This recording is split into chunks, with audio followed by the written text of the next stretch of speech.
Hi అండి. మా అబ్బాయి అయితే పన్నీర్‌తో ఏమైనా కర్రీ చేయమని చెప్పాడు చపాతీలోకి.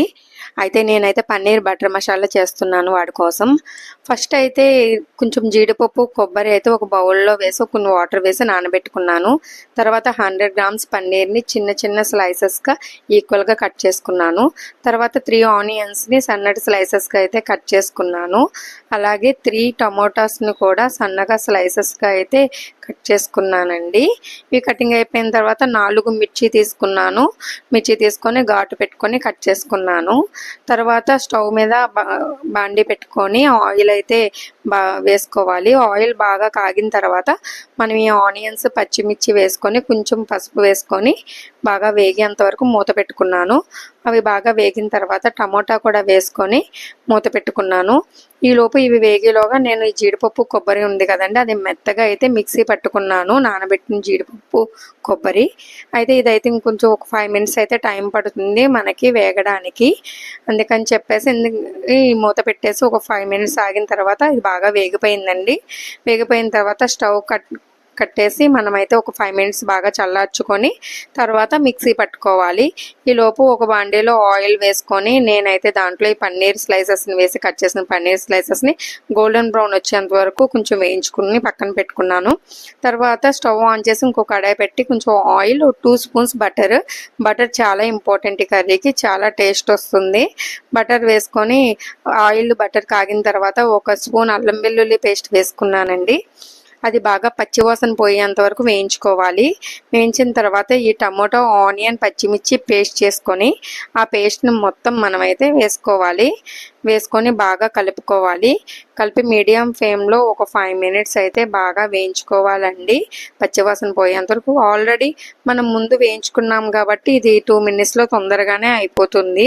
కొంచెం పసుపు వేసుకొని ఒకసారి అయితే మూత పెట్టేసుకున్నాను, కలిపేసి మూత పెట్టేశాను. అయితే ఒక 2 మినిట్స్లో మళ్ళీ ఓపెన్ చేసేసరికి మీకు ఆయిల్ అంతా పైకి వచ్చేసి అసలు బాగా ఉడికిపోయింది గ్రేవీ.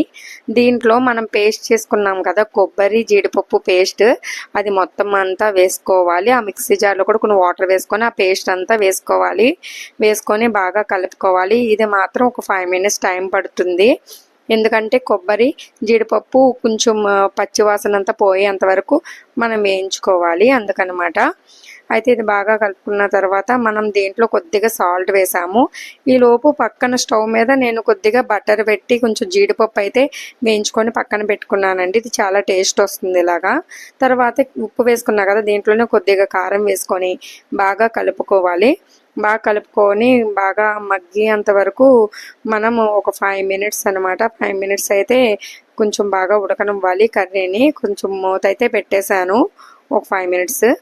అయితే ఇది బాగా ఉడికిపోయిన తర్వాత మనమైతే దీన్ని మళ్ళీ ఓపెన్ చేసుకొని ఇంకా బాగా ఉడికిపోయింది కొంచెం గ్రేవీ. అయితే దీంట్లో అయితే కొద్దిగా మనం వేయించుకున్న పన్నీర్ ముక్కలు, తర్వాత కొంచెం గరం మసాలా పొడి, కొంచెం ధనియాల పొడి అండ్ కొంచెం కసూరి మేతి ఉంటుంది కదండి, అది కూడా నలుపుకొని కొంచెం ఆ కసూరి మేతిని కూడా వేసుకోవాలి. చాలా టేస్ట్ వస్తుంది కర్రీకి. అయితే కసూరి మేతి వేసిన తర్వాత మనం ఆల్రెడీ బటర్లో జీడిపప్పు వేసుకున్నాం కదండి, ఆ జీడిపప్పును కూడా ఈ కర్రీలో వేసేసుకోవాలి. వేసేసుకొని కలిపేసుకొని ఒక్క 5 minutes to 2 minutes to 5 minutes సరిపోతుంది. స్లో ఫ్లేమ్లో పెట్టుకొని ఉడికిపోయిన తర్వాత ఒక్క స్పూన్ ఫైనల్గా కొంచెం బటర్ వేసుకొని ఒకసారి కలిపేసుకొని హాట్ బాక్స్లో తీసేసుకున్నాను. మా అబ్బాయికి అయితే కర్రీ అయితే చాలా బాగా నచ్చింది. మీకు కూడా ఈ రెసిపీ నచ్చే ఉంటుందని ఒక్కసారి అయితే ట్రై చేయండి. ట్రై చేసి నాకు కామెంట్ చేయండి ఎలా ఉంది అనేది. Like, share and subscribe.